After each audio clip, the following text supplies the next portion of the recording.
Muy buenos días a todos los asistentes a esta nueva jornada de nuestra escuela de verano. Bien, tengo el gusto de presentar al doctor Marcos Capistrán de la hermana República de México, quien nos presentará su ponencia Lecciones aprendidas en la modelación de COVID-19. El doctor Marco Aurelio Capistrán obtuvo el título de matemático de la Universidad Nacional Autónoma de México y el título de doctor en matemáticas de la Universidad de Nueva York. Su interés académico lo ha puesto en diversas áreas de modelación matemática y cuantificación de incertidumbre. Entre sus trabajos se encuentran temas como problemas inversos de dispersión de ondas, análisis de incertidumbre en modelos de fractura de materiales cerámicos, modelación y pronóstico de epidemias, clasificación de paciente en la prueba de tolerancia a la glucosa. Actualmente está vinculado al Centro de Investigaciones en Matemáticas de México, CIMAT, como investigador titular. Entonces los dejo en compañía del doctor Marcos Capistrán. Buenos días, muchas gracias por la presentación y muchas gracias por esta espléndida oportunidad de presentar un trabajo en esta escuela. Yo quiero hablar del modelo AMA. Este modelo ha sido desarrollado entre el CIMAT y la UNAM, la Universidad Nacional de México,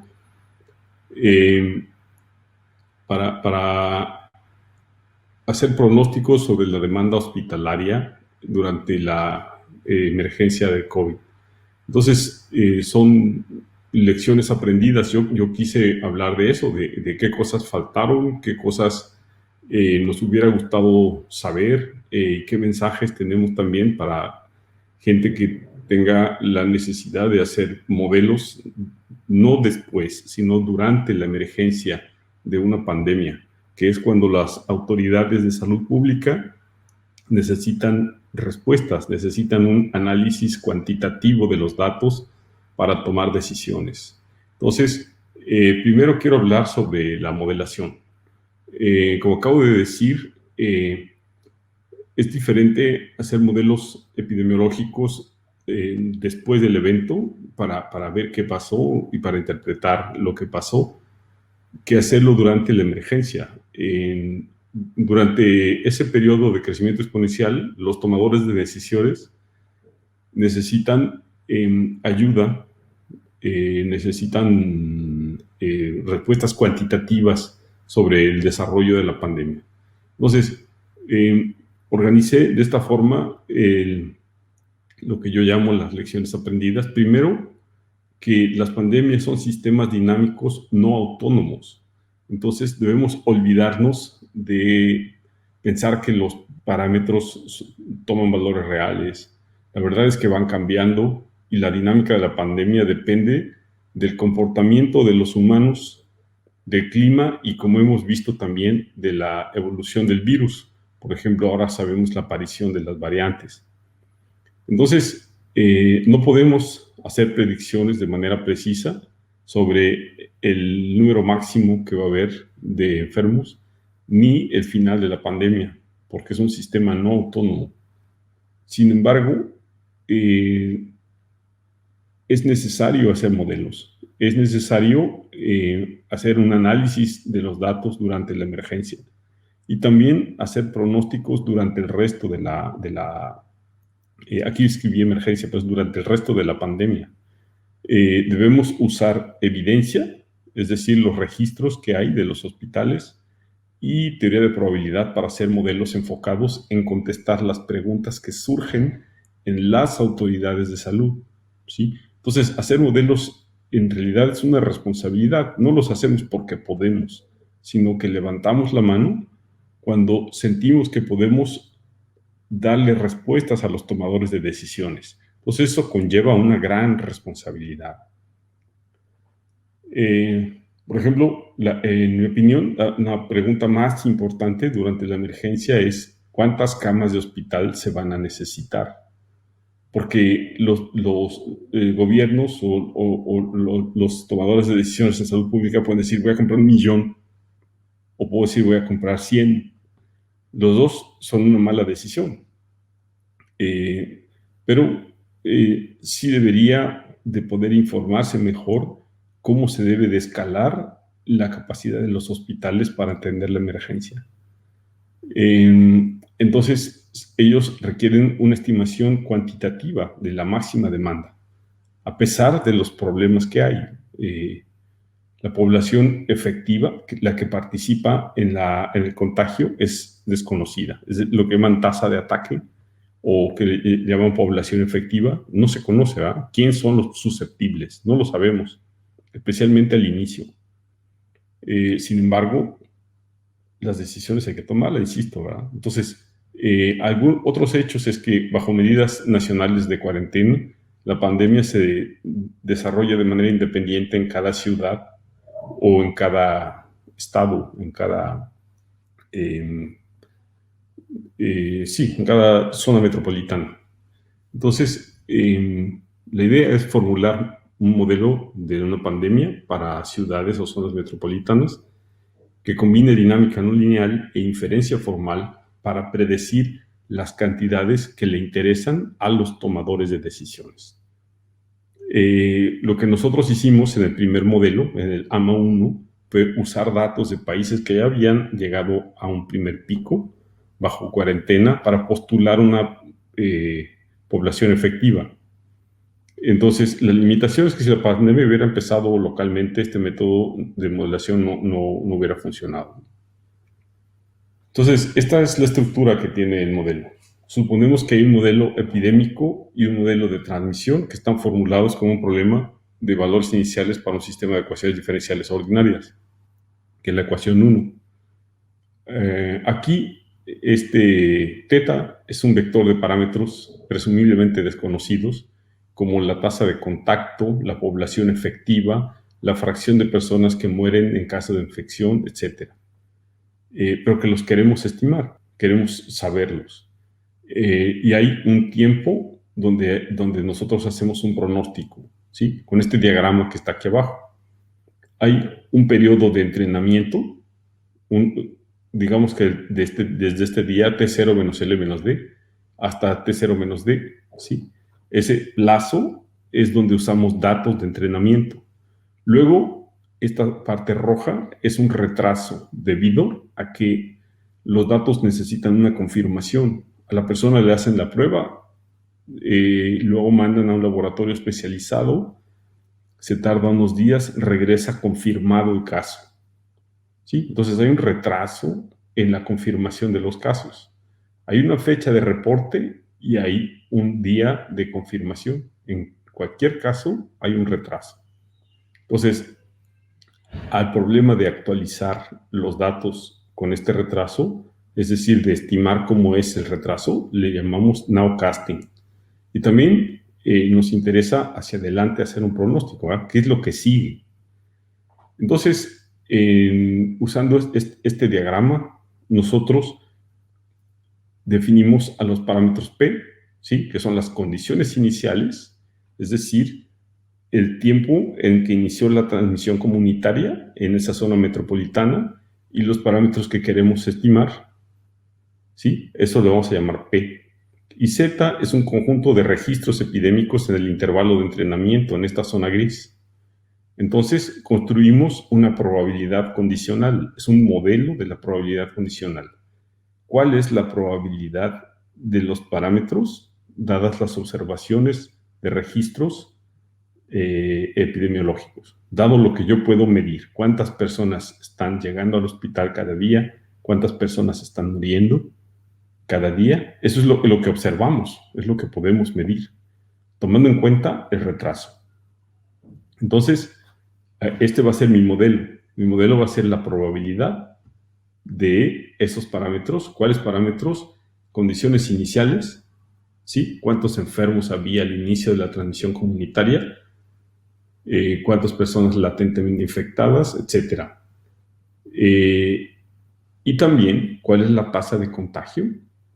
¿Cuál es la población efectiva? La fracción de la población que participa en contagio. Todos esos parámetros los quiero saber dadas las observaciones de personas que llegan al hospital y de decesos. Entonces, ese modelo de probabilidad está compuesto de dos cosas. Está compuesto del sistema dinámico y de un modelo estadístico. Entonces, esta es la forma que tiene la dinámica que nosotros pusimos. Aquí está la gente, como siempre, el modelo tipo SEIR, susceptible, latentemente infectado. Estos, los que están aquí, los I, A e IS son los infectados, infecciosos. Están los que son observables y los que no son observables. Los no observables presumiblemente se recuperan. Los observados pueden ir a su casa o pueden ingresar al hospital y seguir este diagrama donde fallecen o se empiezan a recuperar. Entonces, esta parte azul es la dinámica hospitalaria y es lo que a nosotros nos preocupa porque nosotros queremos decirle algo a las autoridades sobre cuántas camas de hospital se van a necesitar en cada zona metropolitana. Esa es lo que nosotros encontramos como un problema por resolver. Entonces, una cosa que hicimos fue calibrar el modelo con datos de países donde ya se había tocado el máximo y encontramos valores para los parámetros. Entonces nos permitió definir cuál era la tasa de ataque para México. Y así lo hicimos, en particular para la zona metropolitana de la Ciudad de México, donde viven más de 20 millones de habitantes. Entonces analizamos datos de varios países, Italia, Corea, Estados Unidos y Alemania, con diferentes niveles de éxito, y con esto nos formamos una idea de F, que es la tasa de ataque. También otros parámetros que hay aquí, como qué fracción de las personas que son infecciosas y que son detectadas van al hospital, qué fracción de esas van al respirador y qué fracción de esas fallece y con qué velocidad.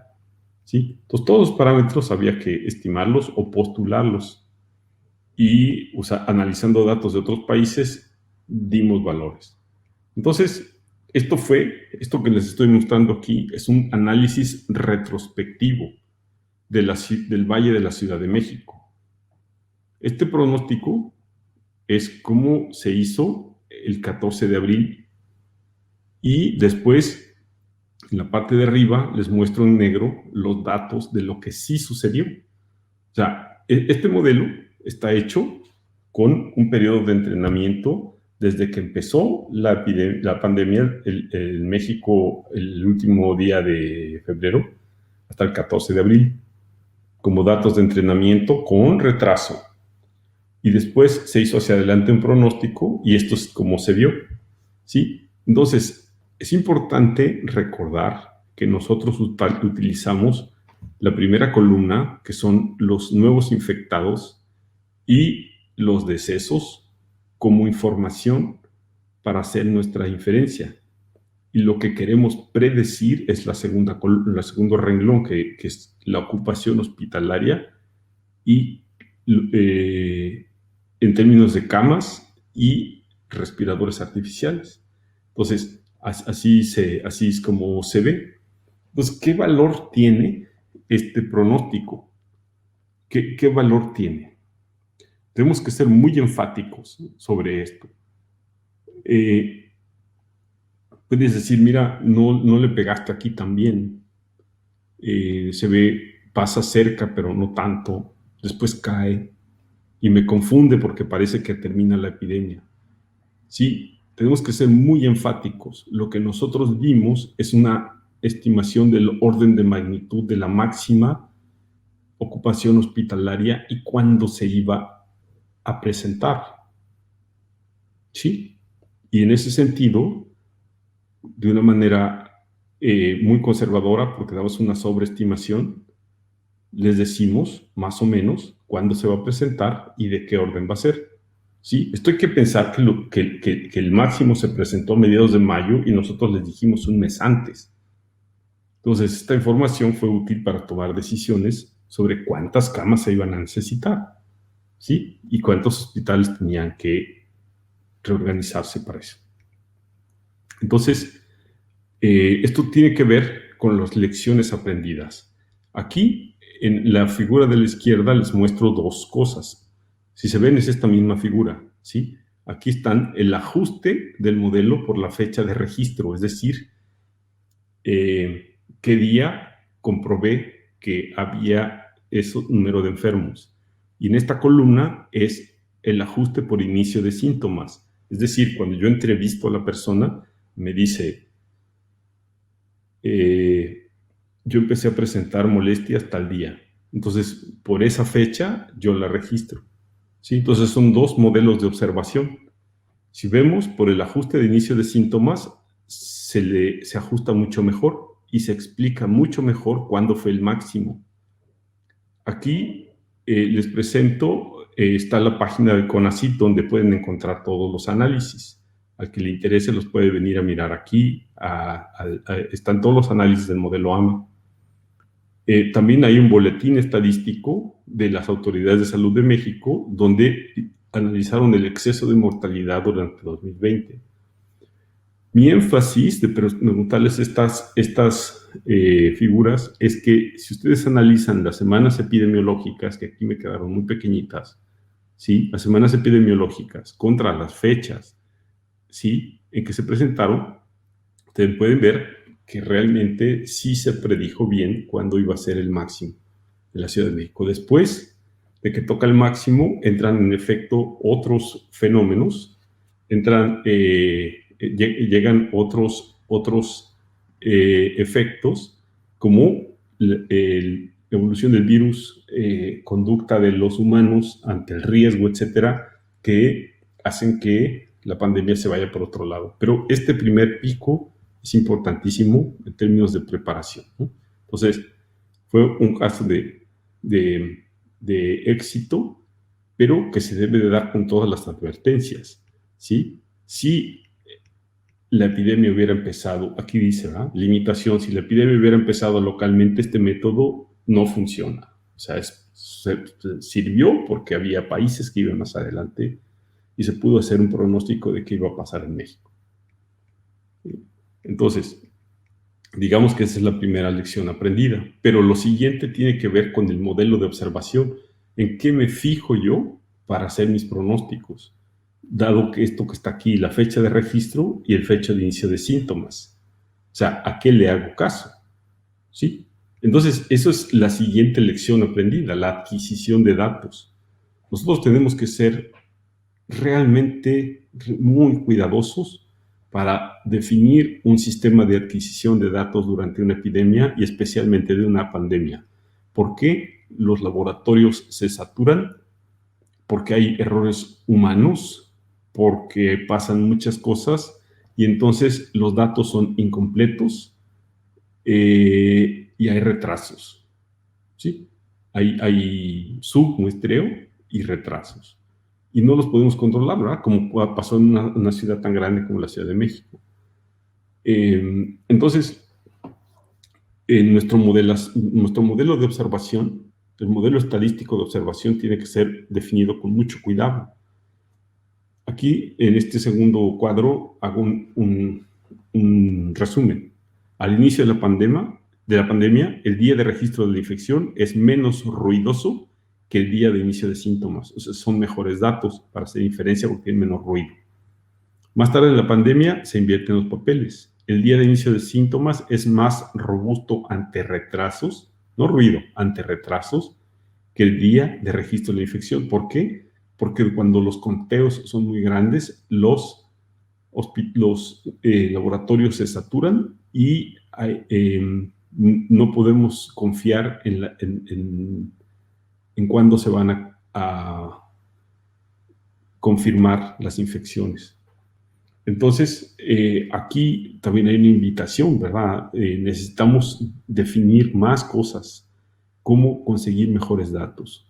Una posibilidad, una recomendación de nosotros es dar que hubiera un programa donde se hace análisis de texto con métodos de Machine Learning para analizar los textos de las consultas externas de los médicos. Los médicos pueden reportar todas sus consultas, ponerlas en un sistema y que con análisis de texto se pueda detectar cuando aparece y cómo evoluciona un nuevo patógeno. Aquí hay dos trabajos en esa dirección, ¿no? Uno de nosotros y otro, una referencia de la literatura.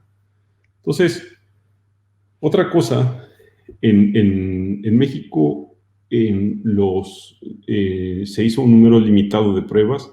Sin embargo, los datos que nosotros usamos para la inferencia fueron el total de los casos que estaban en los hospitales. A todas las personas con sospecha de COVID que están en un hospital se les hizo una prueba.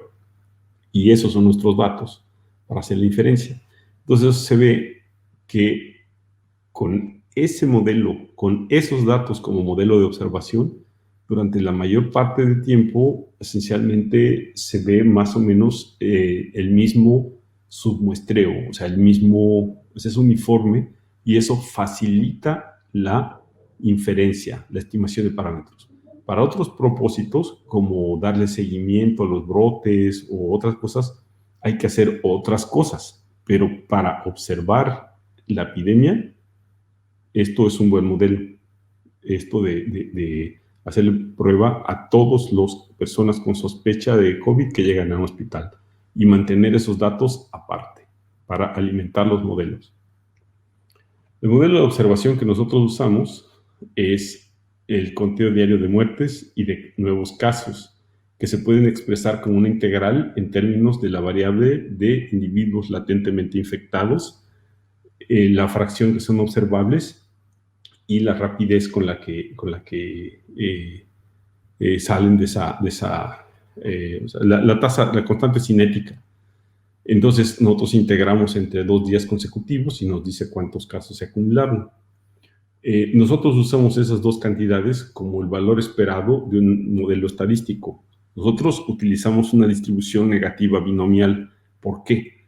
Porque históricamente en modelos como captura y recaptura o modelos de migración en ecología, la gente usa distribuciones negativas binomiales para modelar estadísticamente datos muy dispersos, como el de una población, una especie que emigra. ¿Sí? Entonces son datos muy dispersos, tienen una varianza muy grande. Entonces nosotros decidimos que ese fuera, en vez de ser una gaussiana o de ser otra cosa, dijimos tenemos que usar una distribución negativa binomial como hacen en ecología para modelar los datos de nuevas infecciones y de decesos. Entonces esta es nuestra verosimilitud para la gente de estadística. Entonces, la siguiente lección es decir, bueno, ya pasó el pico, ¿sí? Y ahora las autoridades tienen otras preocupaciones, tienen que vigilar el desarrollo de la epidemia. Entonces, ¿qué hacemos, no? O sea, ya tenemos un modelo de observación, ya tenemos estos modelos, pero ahora, ¿qué hacemos? Entonces, nuestra recomendación es hacer asimilación secuencial de datos con un enfoque probabilista, porque es un balance entre estimación de parámetros y predicción de un sistema dinámico. Entonces, podemos hacer pronósticos confiables más o menos de entre 1 y 4 semanas. O sea, ¿cuál va a ser el rumbo entre 1 y 4 semanas? Entonces, otra cosa importante, agarramos un modelo mucho más fácil, mucho más sencillo, y utilizamos la ecuación de renovación para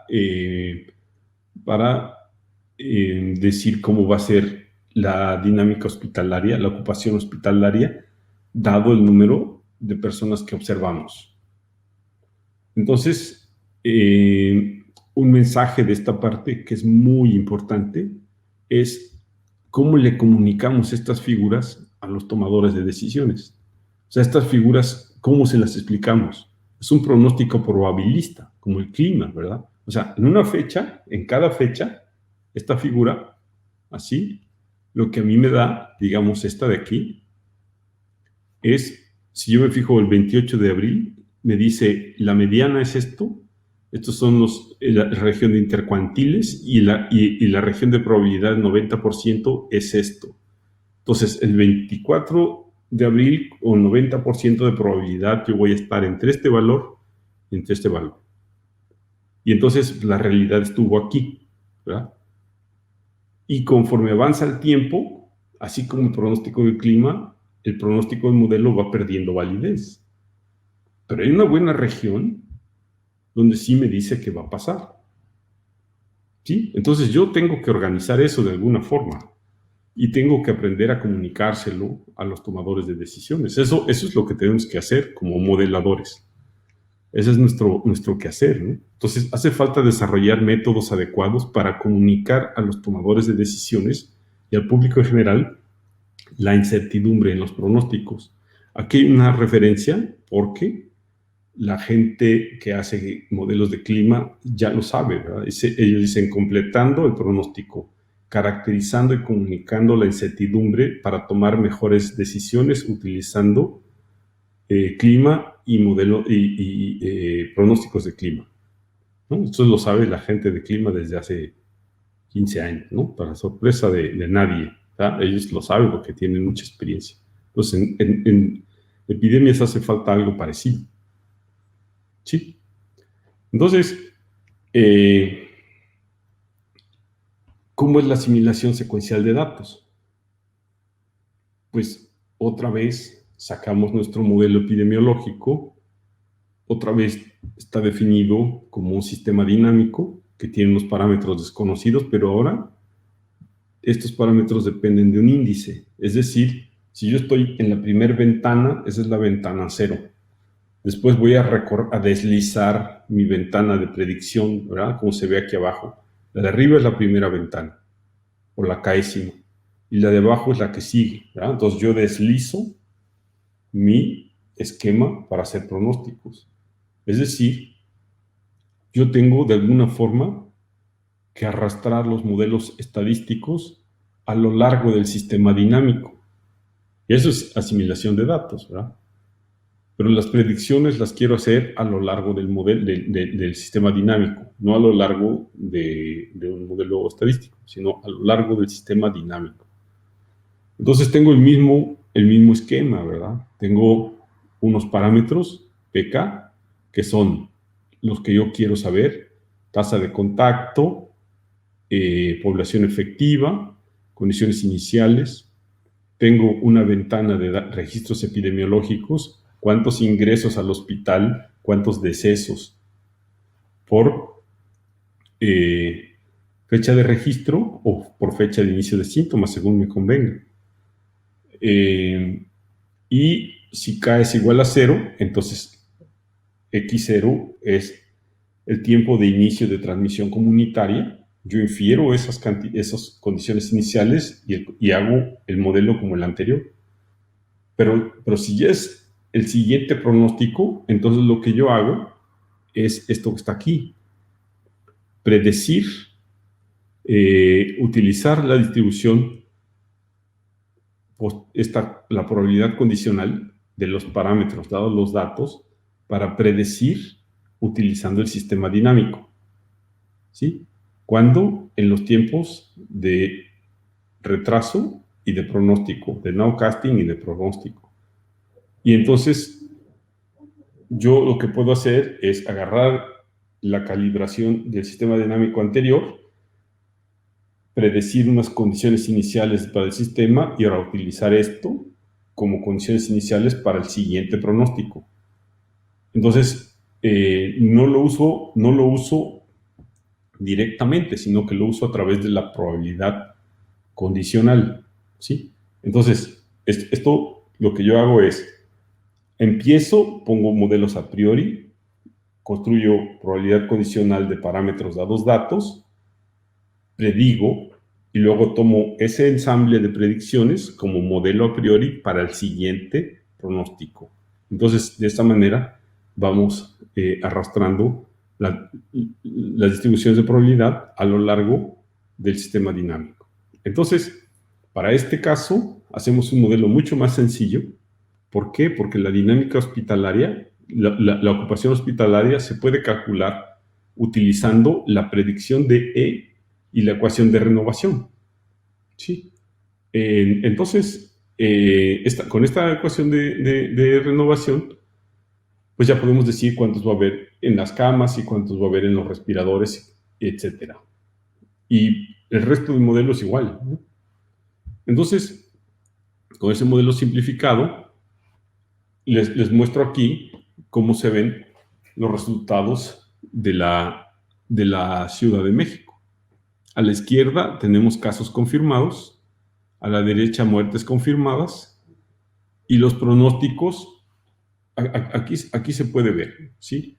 O sea, esto que está aquí, desde marzo 8 hasta abril 12, son los datos de entrenamiento, con todo y el retraso, ¿verdad? O sea, estos últimos datos no los voy a usar. Nosotros tomamos 11 datos, 11 días como retraso.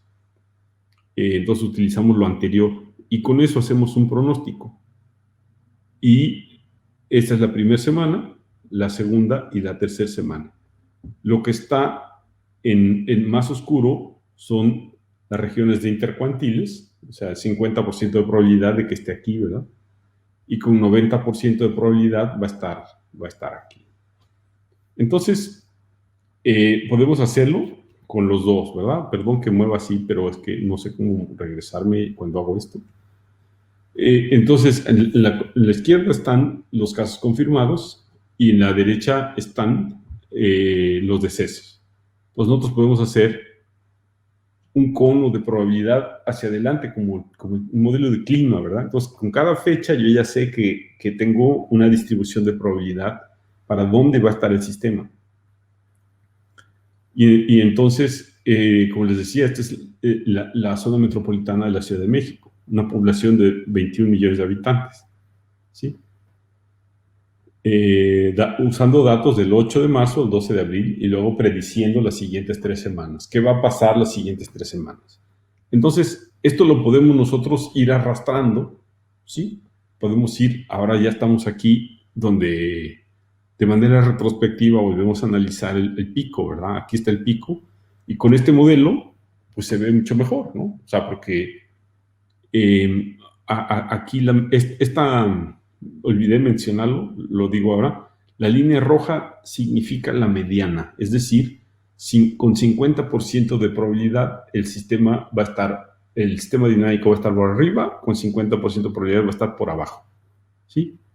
Y las líneas azules son las regiones de 90% de probabilidad, ¿sí? Entonces vemos que sí, ¿verdad? Hace un cono y dice más o menos esta es la tendencia que vas a llevar. Este modelo, pues nos tomó un año hacerlo, ¿no? Esto lo hicimos hasta febrero de este año. Y desde entonces seguimos en esa página que les mostré haciendo un análisis semanal de los datos de COVID en México y podemos predecir cómo van a ir los 32 estados de la República. Aquí se ven los conos sucesivos. Entonces, yo quiero llamar su atención sobre el hecho de que esto se parece como a un modelo de un huracán, ¿verdad? O sea, si nosotros tomamos los datos viejos, dicen, el huracán se va a ir como para allá, ¿verdad? Con que va a crecer mucho. Pero después cuando toca el máximo, corrige y estos conos ya se ven más orientados hacia donde realmente están los datos, ¿verdad? ¿Sí? Entonces, aquí en la figura de abajo no se ponen los datos que se incluyen en la diferencia, solamente los que se predicen que están aquí, ¿sí? Son los que se predicen. Entonces, nosotros podemos hacer indefinidamente este análisis. Podemos seguir marchando en el tiempo, haciendo pronósticos con este esquema, ¿verdad? De ser una asimilación secuencial de los datos. Vamos arrastrando la distribución de probabilidad a lo largo del sistema dinámico. Entonces, aquí esto es algo importante. La columna de la derecha, ¿sí? Se ve cuando vino el rebrote a finales de año, ¿sí? Aquí está como se ve. Entonces, si tú ves, los puntos negros son los datos, los conos se van acomodando y con unas pocas semanas hacia adelante, en este caso son pronósticos de 21 días, vamos viendo por dónde se va a ir, ¿no? Y hace como un pronóstico, pero cada vez lo va corrigiendo y conforme van llegando más datos, pues es mejor. Entonces, hay veces que la mediana no os pasa exactamente por donde están los datos, pero lo que sí podemos decir es que el cono de probabilidad, ese sí envuelve a la gran mayoría de los datos. Hay unos aquí que no, pero la gran mayoría de los datos, esos sí quedan envueltos en esa región. Entonces, a ver, vuelvo a hacer, ya parece que sí voy a poder.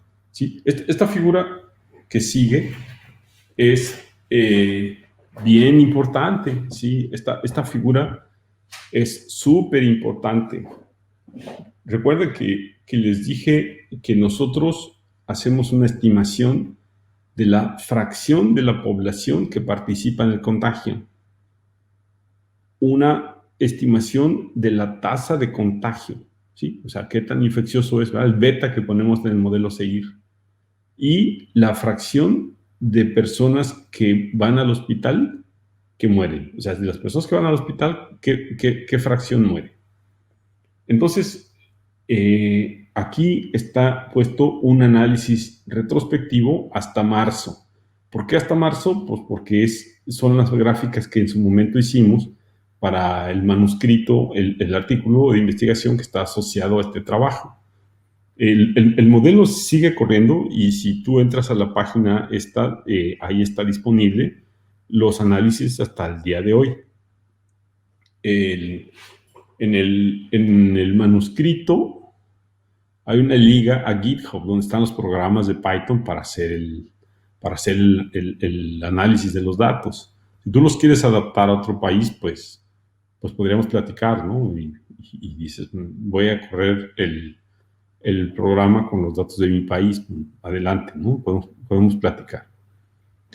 Pero regresando aquí, la población efectiva, o sea, ¿cuál es la fracción de la población que participa en el contagio? Pues es omega, es un número que está entre 0 y 1, ¿sí? Entonces, al inicio de la pandemia era, pues, como el 60%, ¿verdad? Luego, cuando vino las órdenes de que la gente se fuera a su casa, bajó hasta acá, hasta el 10%. Y luego, por necesidad o por muchas cosas, ¿verdad? Hay gente que no puede obedecer eso de quédate en casa porque tiene que trabajar. Todos tenemos que trabajar, ¿no? Entonces va aumentando la población y luego baja, aquí bajo, y luego está esta línea vertical. Esta línea vertical es el día que empezó la vacunación en México, ¿sí? Febrero, a mediados de febrero. Yo quiero llamar su atención sobre esto, el índice de movilidad. El índice de movilidad que está referenciado aquí es un trabajo que hacen en otro centro de investigación en México, donde usan datos de Twitter y de Facebook y de otras cosas para analizar la movilidad de la gente en México. Entonces, estas personas, en un trabajo independiente, generaron este índice de movilidad, perdón, voy a compartirla correctamente. Generaron este índice de movilidad que es la línea verde. Entonces, la línea verde es lo que ellos estiman que es como qué tanto la gente andaba en la calle, ¿no? Y la línea roja es la mediana, ¿sí? O sea, con 50% de probabilidad por arriba, 50% por abajo. Ese era el valor que tenía la población efectiva que nosotros calculamos con nuestro modelo. Entonces, yo quiero llamar tu atención sobre el hecho de que por un tiempo tienen más o menos la misma tendencia, ¿verdad? O sea, empiezan aquí, bajan, luego va aumentando, ¿sí? Aumenta aquí, no igual, pero digamos que sigue aumentando. Aquí se ve la caída, ¿sí? Fin de año, porque hubo un brote y volvieron a cerrar todo. Y luego empezaron a crecer otra vez. Y cuando empieza la vacunación, se cruzan las tendencias. Es decir, empiezan a vacunar a los adultos mayores y cambia la tendencia. ¿Sí? La gente empieza a salir, a tener mayor movilidad, pero hay menor, la población efectiva que participa en el contagio es menor. ¿Por qué? Porque nuestro modelo de observación está puesto en la gente que cae al hospital. No en toda la población, sino en la gente que cae al hospital. Entonces, nosotros vemos que esa población empieza a disminuir, ¿sí? Aunque sigue aumentando la movilidad.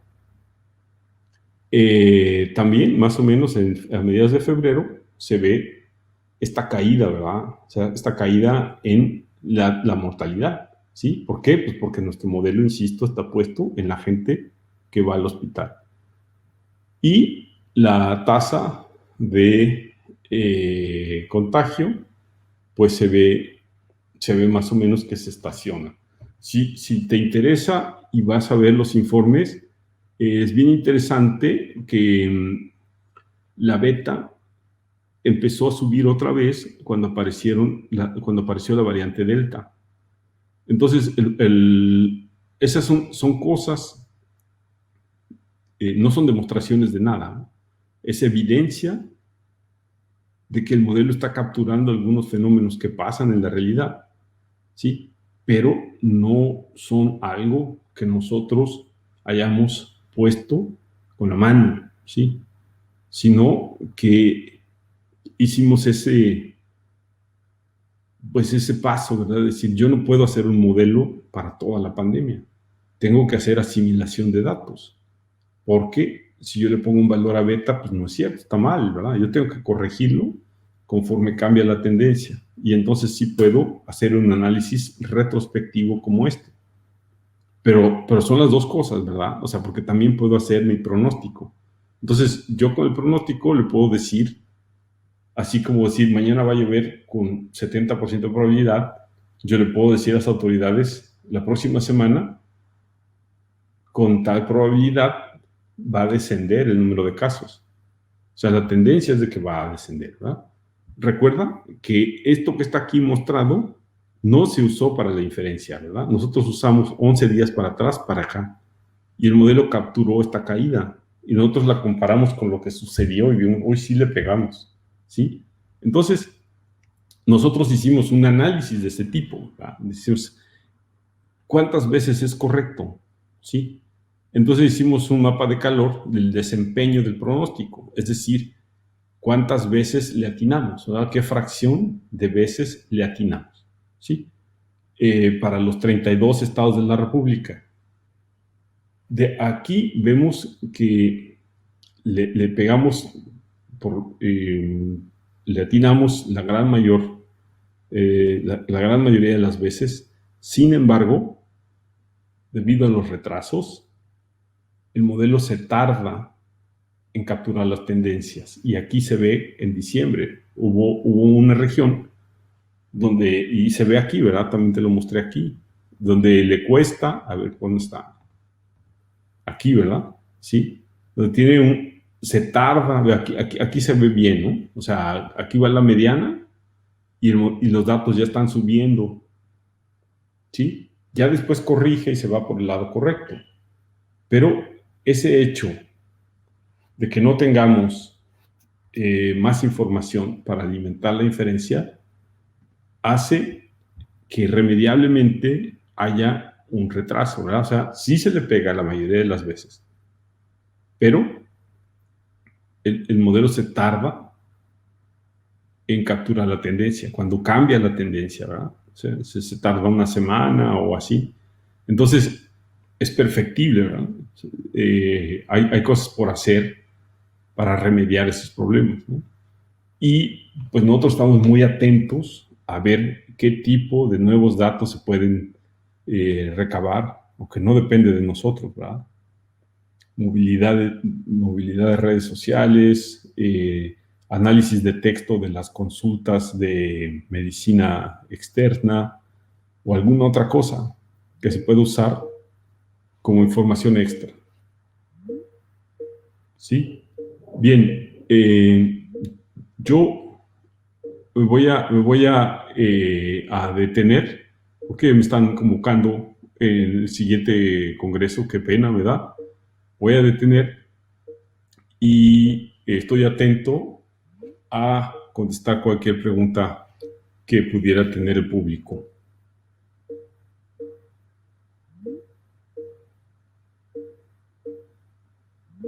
Sí, muchas gracias por su atención.